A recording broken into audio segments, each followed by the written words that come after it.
More washouts.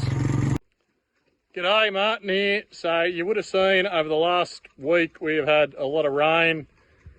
We've had, I think it's 130 odd mils, bringing us up to about 190 for the month. So it was 130 over 3 days. Needless to say, it is very wet. It is, yeah, it's wet, and the only ones that's happy about it are these fellas, because they're pigs and they're happy as a pig in mud, I guess. Anyway, let's go see what the damage is. So there must have been a good amount of rain, because that dam normally doesn't fill. It's normally sitting there empty, dry as.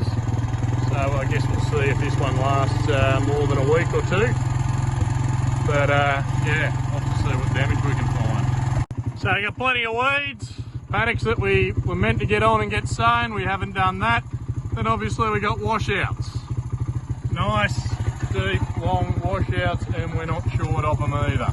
And of course, when you've got washouts, you've got silted contours, which guess what leads to more washouts. More washouts, even more washouts again.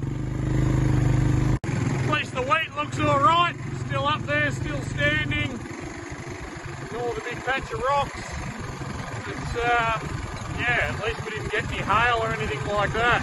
And once again, my little hot wire across my little cell grazing trial has been washed away. It's actually ripped the picket out this time.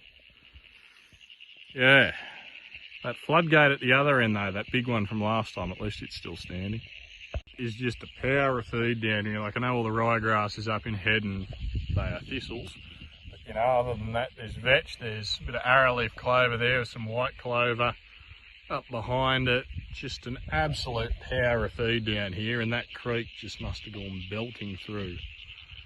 That's certainly a lot more than last time I was down here. Yeah, I think the cattle will be coming here once they're done tidying up around the shed.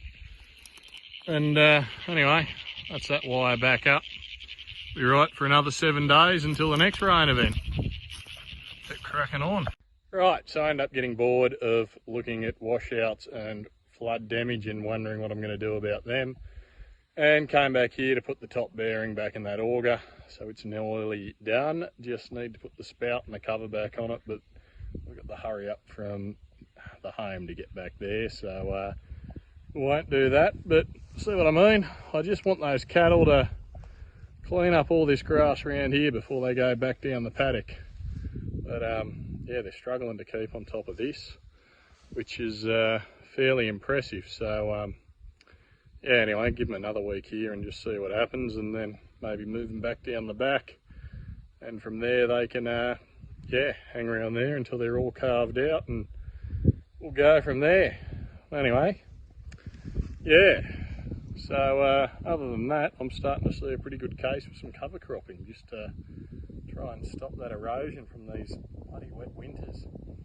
I don't know, cover cropping or continuous cropping, one of the two.